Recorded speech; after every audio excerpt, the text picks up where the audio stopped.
पिछले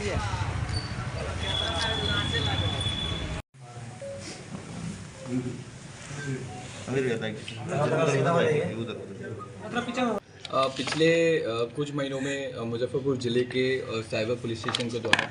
लगातार जितनी भी साइबर फ्रॉड की कंप्लेंट्स आ रही हैं उनको एक्टिवली परस्यू किया जा रहा है और उन टेक्निकल इन्वेस्टिगेशन के बेसिस पे और मैनुअल इंटेलिजेंस के बेसिस पे बहुत सारी गैंग्स हैं जिनको इनके द्वारा हम लोग के द्वारा डिटेक्ट किया गया है। उसी क्रम में एक और गैंग का पर्दाफाश किया गया है और ये गैंग जो पिछले हफ्ते एक गैंग पकड़ी गई थी मोतिहारी और साहिबगंज से, जिसमें कुछ व्यक्तियों के द्वारा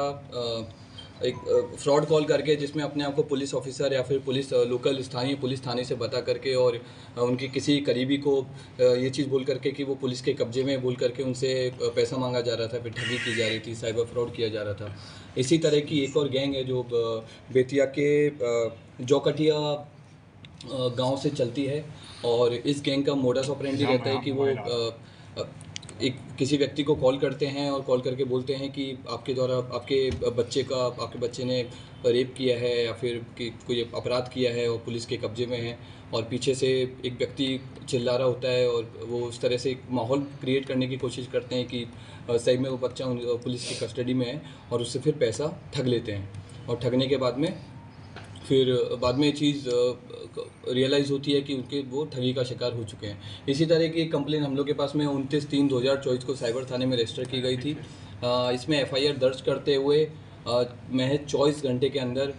साइबर थाने की टीम के द्वारा बहुत कुशलता से केस को डिटेक्ट किया गया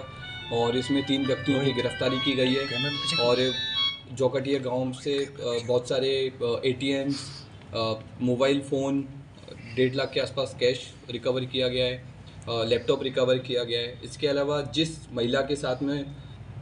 29/3/2024 को फ्रॉड हुआ था उस महिला का एक्टिवली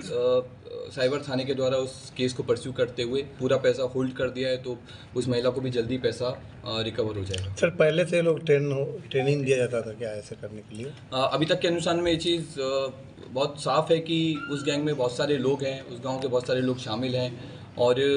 काफ़ी टाइम से वो लोग ये चीज़ कर रहे हैं। और सिर्फ मुजफ्फरपुर ही नहीं, देश के बाकी जगह भी बहुत सारे लोग हैं जो उन लोगों के साइबर ठगी का शिकार हुए हैं। ये चीज़ हम लोग के अनुसंधान में अभी आई है और बाकी आगे चल के भी ये चीज़ और क्लियर होंगी कि कौन कौन लोग हैं जो अभी तक उनकी इनके द्वारा ठगी का शिकार किए जाते हैं। पुलिस के नाम पर ही ठगते थे कि और किसी नाम? इसमें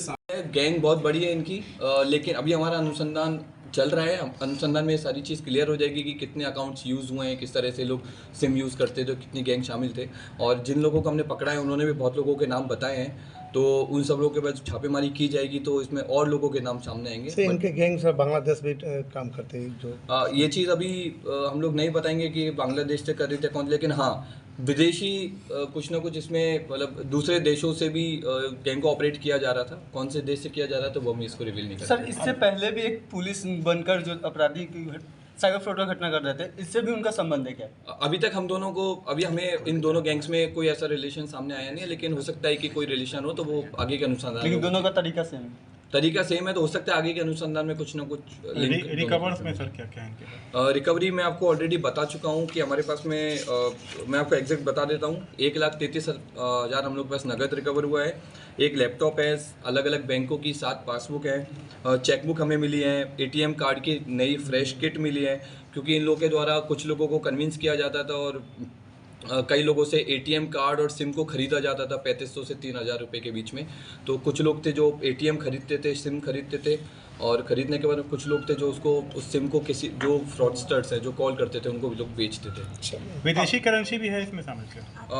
इसमें थोड़ी बहुत विदेशी करेंसी है, वो इसलिए है क्योंकि जिस गाँव में हमने रेड किया है वहाँ पे लोग कई माइग्रेशन वाले लोग हैं, तो इसलिए हो सकता है कि वो वाली विदेशी करेंसी। अब तक की इन्वेस्टिगेशन में कितने की फ्रॉड किया गया है इन लोगों के द्वारा?